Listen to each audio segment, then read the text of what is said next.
নমস্কার, আমি ডক্টর বোধিসত্ত্ব খান চলে এসেছি সহজ শেয়ার বাজারের আরেকটি নতুন এপিসোড নিয়ে। প্রিয় বন্ধুরা, আশা করি সবাই ভালো আছেন এবং সুস্থ আছেন। আজকের মার্কেটে পুনরায় আমরা দেখলাম যে না নিফটি, না সেন্সেক্স, না বিভিন্ন ইন্ডাইসেস কেউ মার্কেটকে ধরে রাখতে পারলো না। এবং বিশেষজ্ঞরা যেটা মনে করছেন, প্রধান কারণ মনে করছেন, সেটা অবশ্যই ডলারের ক্রমাগত শক্তি বৃদ্ধি করে যাওয়া এবং আজকের সমস্ত মানুষের ধৈর্য লিটারালি সেটা টেস্ট করে ফেললো ডলার। টাকা তার সর্বকালীন দুর্বলতা দেখিয়ে ফেললো। ডলারের এগেনস্টে 91 টাকা পার করে গেল। 91 লাস্ট যেটা হাই গিয়েছিল, ডলার 91 টাকা 7 পয়সা। সেখান থেকে কিছুটা কুল অফ করেছে, কিন্তু সেটা মারাত্মক সিগনিফিকেন্ট নয়। সিগনিফিকেন্ট হচ্ছে 2012-তে যেখানে ডলার টাকার তুলনায় ছিল, মানে ডলার ট্রেড করতো 48 টাকা, সেখান থেকে আজকের 91 টাকায় উঠে এসছে। যেই ডেপ্রিসিয়েশনটা চলছে, সেই ডেপ্রিসিয়েশনের ফলে বিদেশি যে বিনিয়োগকারীরা তারা কিন্তু ক্রমাগত আতঙ্কিত হয়ে চলেছেন। কেন, সেটা আজকের ব্যাখ্যা করার চেষ্টা করব বা বোঝার চেষ্টা করব। আজকে সমস্ত ইন্ডাইসেস যেগুলো দেখবেন, বিশেষ করে মিড ক্যাপ এবং স্মল ক্যাপ, এ ব্যাপারে তো কোনো সন্দেহ নেই যে মিড ক্যাপ এবং স্মল ক্যাপে আমরা ক্রমাগত দুর্বলতা দেখে চলেছি। আজকেরও সেটা কিন্তু তার ব্যতিক্রম ছিল না। প্রথমে একটু আলোচনা করিনি যে এক্স্যাক্টলি বিভিন্ন ইন্ডাইসেসগুলোর কি অবস্থা। নিফটি আজকের 0.64% পতন, সেন্সেক্স 0.63% পতন, নিফটি ব্যাংক 0.72% পতন। কোনটা ছেড়ে কোনটা বলবেন? নিফটি আইটি 0.84% পতন, অর্থাৎ small cap, mid cap, capital goods, তারপর হেলথ কেয়ার, মেটালস, সমস্ত কিছু জুড়ে পতন এসেছে। ফাইন, পতন আসতে পারে, সেটা আশ্চর্যের ব্যাপার নয়, সেটা নিয়ে টেনশন করারও মতনও কিছু নেই। যদি হাই ভ্যালুয়েশনে কোনো শেয়ার ট্রেড করে, সেখানে যদি ট্রেডার্সরা তারা প্রফিট বুক করেন, সেটা আশ্চর্যের নয়। যদি লং টার্ম ইনভেস্টার্সরা সিদ্ধান্ত নেন যে তার যে শেয়ারসগুলোতে তারা বিনিয়োগ করেছেন সেইগুলো অত্যাধিক চড়া দামে ট্রেড করছে, সেইগুলোতে আপাতত প্রফিট বুক করা ভালো, সেটা আশ্চর্যের নয়। যারা শর্ট টার্ম ট্রেডার্স বা যারা মোমেন্টাম ইনভেস্টার্স, তারা যদি তাদের প্রয়োজন মতন বা তাদের চাহিদা মতন প্রফিট পেয়ে যান, সেক্ষেত্রেও যদি তারা শেয়ার বিক্রি করে চলে আসেন, তাতেও আশ্চর্যের নয়। সমস্যাটা যেটা দাঁড়াচ্ছে যে এই ডলার যেটা ক্রমাগত শক্তি দেখাচ্ছে, সেটা সবার মাথা ব্যথার কারণ হয়ে চলেছে। কিভাবে একটু বোঝার চেষ্টা করা যাক। বিগতকাল বেশ কয়েকটা ডেটা এসেছে, আপনারা প্রত্যেকে খেয়াল করে দেখেছেন, এবং অবাক করা বিষয় যে 50% ট্যারিফ মাথার উপর বসানোর পরেও ভারতবর্ষ আমেরিকাতে অক্টোবর মাসের তুলনায় নভেম্বর মাসে বেশি এক্সপোর্ট করেছে, এবং নভেম্বর অন নভেম্বর মানে ইয়ার অন ইয়ার ইউনাইটেড স্টেটসে সিগনিফিকেন্টলি ভারতবর্ষের এক্সপোর্ট বৃদ্ধি হয়েছে। এটা দুটো কারণ থাকতে পারে।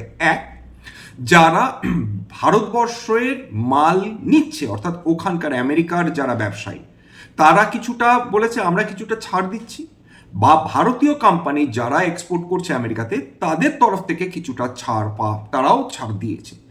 এই একটা নেগোসিয়েশন ভেতরে ভেতরে হয়ে রয়েছে, যার ফলে আমরা দেখেছি যে ভারতীয় এক্সপোর্টস কমেনি, ট্যারিফ বসানোর সত্ত্বেও সেখানে কিন্তু একটা বৃদ্ধি এসেছে, which is a good thing. এক, দু নম্বর, যেটা ভারতবর্ষের যেটা ট্রেড ডেফিসিট, অর্থাৎ আমরা যে পরিমাণ আমদানি এবং রপ্তানি করে থাকি তার মধ্যে যে ফারাকটা, সেটা কমে এসেছে। অর্থাৎ আমরা রপ্তানি বেশি করেছি, আমদানি কম করেছি।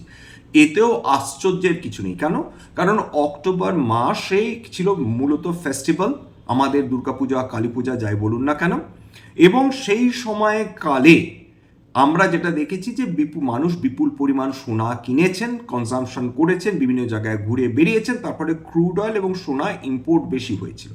কিন্তু নভেম্বর মাস সেটা ফেস্টিভ্যাল সিজন ছিল না, তার ফলে ক্রুড অয়েলের ইম্পোর্ট কমেছে এবং সোনার ইম্পোর্টও কমেছে, যার ফলে সিগনিফিকেন্টলি আমাদের দেশে ইম্পোর্টের পরিমাণ, আমদানির পরিমাণ কমেছে। এর ফলে আমরা ট্রেড ডেফিসিট কমাতে সক্ষম হয়েছি, এবং এইটা একটা কাইন্ড অফ হেজিং হিসাবে কাজ করেছে বা প্রোটেকশন হিসেবে কাজ করেছে ক্রমাগত দুর্বল হতে থাকা টাকার জন্য। অর্থাৎ ডলারের শক্তিশালী হওয়াটা আমাদের যে এক্সপোর্ট ওরিয়েন্টেড কোম্পানিসগুলো, সেখানে তাদের জন্য বিপুল বেনিফিট যে দেবে সে ব্যাপারে কোনো সন্দেহ নেই।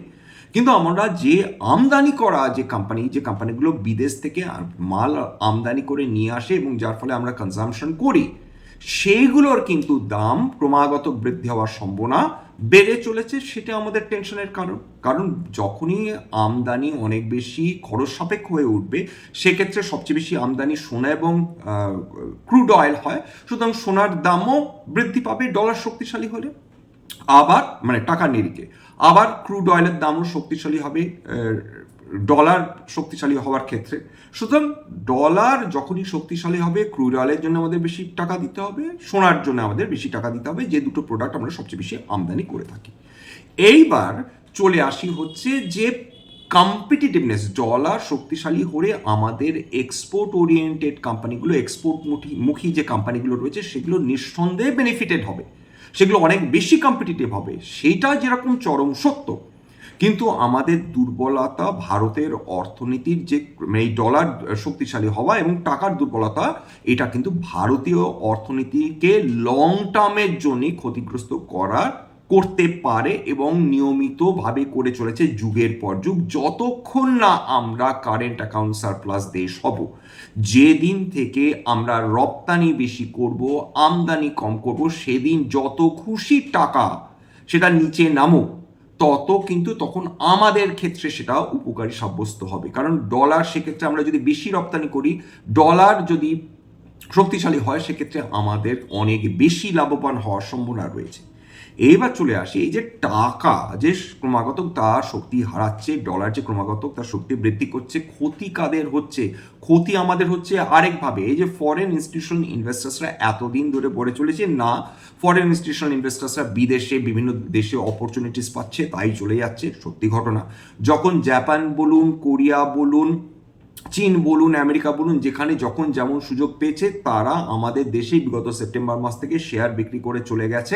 এ ব্যাপারে কোনো দ্বিমত নেই যে তারা বিভিন্ন দেশে, এই সমস্ত দেশে তারা বিনিয়োগ করেছেন, এটা সত্যি ঘটনা। কিন্তু এর সঙ্গে যে প্রবলেমটা আমরা অ্যাকচুয়ালি আলোচনা করছি না, যেটা বিগত কাল একজন ভদ্রলোক তিনি এই প্রবলেমটা তুলে ধরেছেন, সেটা ওনারই তোলা এই সমস্যার কথাটা আপনাদের সামনে প্রেজেন্ট করছি। এর আগে যেহেতু বছরখানেক আগে আলোচনা করেছিলাম, সেটা হচ্ছে আমাদের দেশে যখন বিদেশি বিনিয়োগকারীরা বিনিয়োগ করেন, খুব ভালো, যত ডলার শক্তিশালী হবে এবং টাকা দুর্বল হবে, তারা কম দামে, অর্থাৎ ডলার দিয়ে তো তারা টাকা কিনবেন, তত কম দামে তারা শেয়ার কিনতে পারবেন। সেটা একদিকে যেরকম ভালো, কিন্তু যখন তারা শেয়ার বিক্রি করতে যাবেন, তখন তাদের সমস্যাটা কোথায় খেয়াল করে দেখুন। তাদের লং টার্ম, যদি তারা 12 মাসের কম হোল্ড করে রাখে, তাদের শর্ট টার্ম ক্যাপিটাল গেইন দিতে হচ্ছে। যদি তারা 1 বছরের বেশি হোল্ড করে থাকে, তাহলে তাদের লং টার্ম ক্যাপিটাল গেইন দিতে হচ্ছে। অর্থাৎ যে ক্যাপিটাল গেইন ট্যাক্স এত বছর ফরেন ইনস্টিটিউশনাল ইনভেস্টার্সদের মাথার উপর ছিল না, সেটা যে মুহূর্তে থেকে তাদের মাথার উপর বসানো হয়েছে, তারপর থেকে এফআইআইদের ভারতবর্ষে বিনিয়োগের প্রতি একটা অনীহা আমরা ক্রমাগত দেখে চলেছি। এটা অস্বীকার করার মতন কোনো জায়গা নেই। কেন? তার কারণ এরকম বিশ্বে বহু দেশ রয়েছে যেখানে এরকম সিগনিফিক্যান্ট ক্যাপিটাল গেইন ট্যাক্স তাদেরকে দিতে হয় না, সম্পূর্ণভাবে ট্যাক্স ফ্রি ইনভেস্টমেন্ট। শুধু তাই না, তাদের ডাবল ট্যাক্সেশন হচ্ছে এই ফরেন ইনস্টিটিউশনাল ইনভেস্টার্স ভারতবর্ষে যখন তারা বিনিয়োগ করছেন। কিরকম? ভারতবর্ষে যখন তারা শেয়ার বিক্রি করছেন, তার যে লাভাংশ, সেই লাভাংশের একটি পোর্শন ট্যাক্স হিসাবে ভারত সরকারের কাছে চলে যাচ্ছে। উপরন্তু তারা কিন্তু এই কোনো ট্যাক্স বা এই যে ট্যাক্স সেট অফ বা ট্যাক্স যেটাকে বলে, যেরকম ট্যাক্স ক্রেডিট বলে, সেই ট্যাক্স ক্রেডিট কিন্তু তারা নিজেদের দেশে পাচ্ছেন না। অর্থাৎ তাদের ডাবল ট্যাক্সেশনের মুখোমুখি হচ্ছে নিজের দেশে, উপরন্তু ভারতবর্ষে। তার ফলে তারা নতুন করে ভারতবর্ষে যে তারা বিনিয়োগ করবেন, এইটা তাদের পক্ষে বেশ খানিকটা ডিফিকাল্ট হয়ে যাচ্ছে এবং এই সুযোগটা বিভিন্ন দেশ কিন্তু পূর্ণ মাত্রায় নিয়ে নিচ্ছে। এইবার ব্যাপারটা হচ্ছে এইটাকে আমাদের মাননীয় অর্থমন্ত্রী তিনি এটাকে অ্যাড্রেস করবেন কিনা, এটা এই মুহূর্তে বলা ডিফিকাল্ট। তবে আপাতত এই প্রবলেমটা হয়ে রয়েছে। যদি ফরেন ইনস্টিটিউশন ইনভেস্টার্সদের তাদের মন যদি ভারতবর্ষের দিকে ফেরাতে হয়, খুব স্বাভাবিকভাবে তাদেরকে কিছু সবস বা বেনিফিটস তো দিতেই হবে। তার মধ্যে ক্যাপিটাল গেইন নিয়ে একটা বড় আলোচনা বা ডিবেট, সেটা ডেফিনেটলি একটা শতাব্দক ডিবেট করা যেতেই পারে যদি সব মানুষ বা সব বিশেষজ্ঞ বা সব বিনিয়োগকারীরা এই ধরনের ডিবেট করতে চান, তো যেটা ভারতবর্ষের পক্ষে আখেরে ভালো হবে। কারণ আমাদের এই মুহূর্তে যত বেশি ফরেন ইনস্টিটিউশনাল ইনভেস্টার্স ভারতবর্ষে আসবেন, তত বেশি তারা ডলার নিয়ে আসবেন, যত বেশি তারা ডলার নিয়ে আসবেন তত ডলারের ওপর চাপ কমবে, এটা অস্বীকার করার মতন জায়গা নেই। 2 নম্বর, যখন এই ফরেন ইনস্টিটিউশনাল ইনভেস্টার্স তারা শেয়ার বিক্রি করছেন, এক তো গেল ট্যাক্সেশন, 2 নম্বর তখন যখন তারা বিক্রি করতে যাচ্ছেন তারা তো শেয়ার বিক্রি করে দিলেন, শেয়ার বিক্রি করার পর যখন তারা ডলারটা কিনতে যাচ্ছেন তারা দেখছেন আরে বাপরে, আমি বছর কয়েক আগে যে দাম দিয়ে আমি যে ডলার দিয়ে আমি টাকা কিনেছিলাম এবং তারপর শেয়ার কিনেছিলাম সেটা তো আমি কম দামে পেয়ে গেছিলাম, কিন্তু এখন আমি শেয়ার বিক্রি করেছি, আমার ডলারের প্রয়োজন হচ্ছে, আমি তো দেখছি ডলার 91 টাকায় পৌঁছে গেছে। তার মানেটা আমাকে এক ক্যাপিটাল গেইন ট্যাক্স এখানে ভারতবর্ষে দিতে হচ্ছে, নিজের দেশে দিতে হচ্ছে 2 নম্বর ট্যাক্স, 3 নম্বর এটাও একটা অলিখিত ট্যাক্স, অর্থাৎ এই ডলারের অ্যাপ্রিসিয়েশন এবং টাকার ডেপ্রিসিয়েশন, এখানে তার মানে তাকে অতিরিক্ত টাকা গুনে দিতে হচ্ছে। কত? অন্তত যদি এই বছরে কেউ যদি বিক্রি করেন 5 থেকে 6%-এর মধ্যে, বিগত কয়েক বছর হলে সেটা অনেকটা বেশি, তাদের ট্যাক্স মানে তাদেরকে এই ধরনের ডলার কেনার জন্য অতিরিক্ত গাঁটের কড়ি খরচ করতে হবে। অর্থাৎ সব দিক থেকে এফআইআইসরা বুঝতে পারছেন যে এই মুহূর্তে তাদের বিনিয়োগ, ভারতবর্ষে বিনিয়োগটা যদি বিনিয়োগ করে রেখে দেন, যদি কোনো পলিসি চেঞ্জেস হয় সদার্থ, সেক্ষেত্রে হয়তো তারা উপকার পাবেন, কিন্তু তাদের শেয়ার বিক্রি করে যদি তাদের 3 ধরনের ট্যাক্স লিখিত অলিখিত দিতে হয়, সেক্ষেত্রে খুব স্বাভাবিকভাবে এফআইআইসরা উৎসাহ হারাবেন, এটা নতুন করে বলার মতন কিছু নেই। এইবার যেটা চলে আসছে যে ইউএস ইল্ডস, যখন ইউএস ইল্ডস হাই হয়ে যায়, অর্থাৎ ভারত মানে যদি আমেরিকান বন্ড মার্কেটে মানুষজন যখন তাদের বন্ড বিক্রি করতে থাকে, ইউএস ইল্ড যখন হাই হয়ে যায়, এবং তখন যেটা করেন ফরেন ইনস্টিটিউশনাল ইনভেস্টার্স, যে কোনো দেশেই হতে পারে, কেবল ভারতবর্ষ না, তখন তারা সেই বিভিন্ন দেশগুলো থেকে তারা টাকা তুলে নিয়ে চলে যায় যদি সেখানে স্টেবিলিটি না থাকে, তো বা আনসার্টেনিটি তৈরি হয়, তো করে নিয়ে তখন তারা সেই আমেরিকান বন্ড মার্কেটে তারা বিনিয়োগ করতে শুরু করেন, কারণ সেখানে একটা স্টেবল রিটার্ন পাওয়ার আশা থাকে এবং ইউজুয়ালি হায়ার ইল্ড মানে বেটার তাদের রিটার্ন পাওয়ার সম্ভাবনা। সুতরাং ইউএস ইল্ড যত বেশি থাকবে তত কিন্তু ভারতবর্ষের মতন এমার্জিং মার্কেটস বা এমার্জিং ইকোনমি থেকে টাকা বেরিয়ে যাওয়ার সম্ভাবনাটাও অনেক বেশি তৈরি হয়। এবার চলে আসি হচ্ছে আজকের আর কি বা বলবো, এশীয় মার্কেটগুলো দেখুন, এশীয় মার্কেট ততই পচ অবস্থা, আজকের সমস্ত এশীয় মার্কেট আবার লালে। নিকেই 1.5% বেশি, হ্যাংসেং 1.5% বেশি, তাইওয়ান 1.2%, কসপি 2.29%, সেট কম্পোজিট 1% বেশি, এমনকি সাংহাই ইউজুয়ালি স্টেবল মার্কেট সেটাও 1.13% বেশি পতন দেখেছে। কারণগুলো এর আগে আলোচনা করছি, আরেকবার মনে করে দেওয়ার চেষ্টা করছি যে যতদিন এই আর্টিফিশিয়াল ইন্টেলিজেন্স বাবল নিয়ে বিনিয়োগকারীদের মনে টেনশন থাকবে, তত এই এশীয় মার্কেটগুলো যারা বিশেষ করে আর্টিফিশিয়াল ইন্টেলিজেন্স কোম্পানিগুলোর সঙ্গে সরাসরি যুক্ত, তারা এই ধরনের টেনশনের মধ্যে থাকবে যে বাবল ফাটছে। 2 নম্বর হচ্ছে জাপানের ক্ষেত্রে ব্যাংক অফ জাপান যদি, বা যেটা সম্ভাবনা অত্যন্ত বেশি বলে বিশেষজ্ঞরা মনে করছেন যে ব্যাংক অফ জাপান তারা ইন্টারেস্ট রেট বাড়াতে পারে, সেক্ষেত্রে ক্যারি ট্রেডের হাই রিস্ক হয়ে যাওয়ার সম্ভাবনা, সেটা নিয়েও যে বিভিন্ন এশীয় মার্কেটগুলো তারা কিন্তু তথস্থ হয়ে রয়েছে বলা যেতে পারে। এবং অদ্ভুত একটা আধার তৈরি হয়েছে ভারতের মিড ক্যাপ এবং স্মল ক্যাপ শেয়ারে, সেটা অস্বীকার করে লাভ নেই। এবং আপনারা এখনও খেয়াল করে দেখলে বুঝতে পারবেন যে যতই মিড ক্যাপ স্মল ক্যাপে কারেকশন হোক না কেন, সেটা বিনিয়োগকারীদের স্যাটিসফ্যাকশন কিন্তু এখনও দিচ্ছে না। অর্থাৎ মিড ক্যাপ এবং স্মল ক্যাপ শেয়ারসগুলো বা কোম্পানিজগুলো এখনও চিপ, এমন কথা বুকে হাত রেখে বলা সম্ভব হচ্ছে না বলে বিশেষজ্ঞরা কিন্তু তারা দাবি করছেন। এবং বিগত কাল ধরে যদি ডেটা দেখেন যে কেবলমাত্র ডিসেম্বর মাসেই ফরেন ইনস্টিটিউশনাল ইনভেস্টার্সরা 21,000 কোটি টাকার উপর তারা শেয়ার বিক্রি করে দিয়ে চলে গেছেন। ইউজুয়ালি ডিসেম্বর মাসে ফরেন ইনস্টিটিউশনাল ইনভেস্টার্সরা তারা শেয়ার বিক্রি করে চলে যান, কারণ ক্রিসমাসের সময় তাদের এই পশ্চিমা দেশগুলোর সেলিব্রেশনের সময় তারা ইউজুয়ালি এই সময় প্রফিট বুক করে নিতে চায়। এবং সেক্ষেত্রে যে আমাদের আবার বাঁচিয়ে চলেছে ডোমেস্টিক ইনস্টিটিউশনাল ইনভেস্টার্সরা 41,762 কোটি টাকার শেয়ার তারা কিনেছে কেবলমাত্র ডিসেম্বর মাসে, অর্থাৎ লিটল দ্বিগুণের প্রায় দ্বিগুণ যা ফরেন ইনস্টিটিউশনাল ইনভেস্টার্সরা বিক্রি করে চলেছে। এই অবস্থায় যেটা আমাদের টেনশন বৃদ্ধি হচ্ছে যে ডলার কোথায় গিয়ে স্টেবল হবে বা টাকা কোথায় গিয়ে স্টেবল হবে।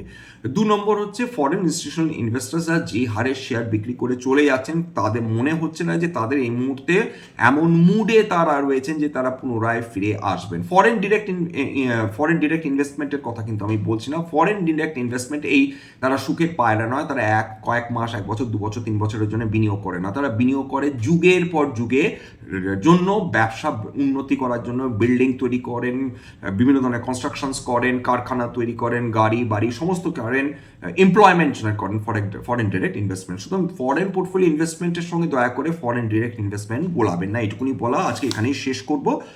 যে এইটুকুনি বলা যে আমাদের একটাই উপায় এখন ধৈর্য ধরে বসে থাকা এবং সাইডলাইন্সে বসে থেকে মজা দেখা। আপাতত লং টার্ম ইনভেস্টার্সদের কখনো এই ধরনের ব্যাপারে টেনশন থাকে না, কারণ তারা সবসময় একটা জিনিস বোঝেন যে যখনই এই ধরনের কারেকশনস আসে তখনই তাদের হাতে থাকা কোয়ালিটি কোম্পানিগুলো একটা ডিসকাউন্টেড রেটে কেনার সুযোগ কিন্তু তাদের সামনে উপস্থিত হয়। স্ট্যান্ডার্ড কোনো কোম্পানি নিয়ে আলোচনা করিনি, শুধু স্ট্যান্ডার্ড ডিসক্লোজার সে অর্থে দেওয়ার নেই। স্ট্যান্ডার্ড ডিসক্লেমার, এটা কেবলমাত্র একটা এডুকেশনাল চ্যানেল বাঙালি বিনিয়োগকারীদের ইনভেস্টার অ্যাওয়ারনেস বৃদ্ধির জন্য। এখানে কোনো ধরনের কোনো শেয়ারে buy sell recommendation, suggestion, advice এমনকি ইনফ্লুয়েন্স করার প্রচেষ্টা নেই। আমার কথা শুনে যদি কোনো শেয়ারে বাই সেল সিদ্ধান্ত নেন, ক্ষতির মুখোমুখি হতে পারেন। সুতরাং সবসময় একজন সেবি রেজিস্টার্ড ইনভেস্টমেন্ট অ্যাডভাইসারের পরামর্শ নেওয়ার চেষ্টা করবেন বা নিজের ডিউ ডিলিজেন্স করবেন, সেক্ষেত্রে উপকৃত হলেও আপনারা হতে পারেন। সবার শেষে যেটা বলি, যদি এই ধরনের এপিসোড আপনাদের ভালো লাগে প্লিজ একটা লাইক দেবেন, প্লিজ সাবস্ক্রাইব করবেন, এবং যদি সত্যি মনে হয় আমাদের বাঙালি ভাই বোনদের জীবনে একটুখানি ভ্যালু অ্যাড করতে পেরেছি, প্লিজ নিজের গ্রুপে শেয়ার করে দেবেন, যাতে বহু বাঙালি বিনিয়োগকারীর কাছে এই ধরনের এপিসোড পৌঁছে যায়। আজকের জন্য নমস্কার।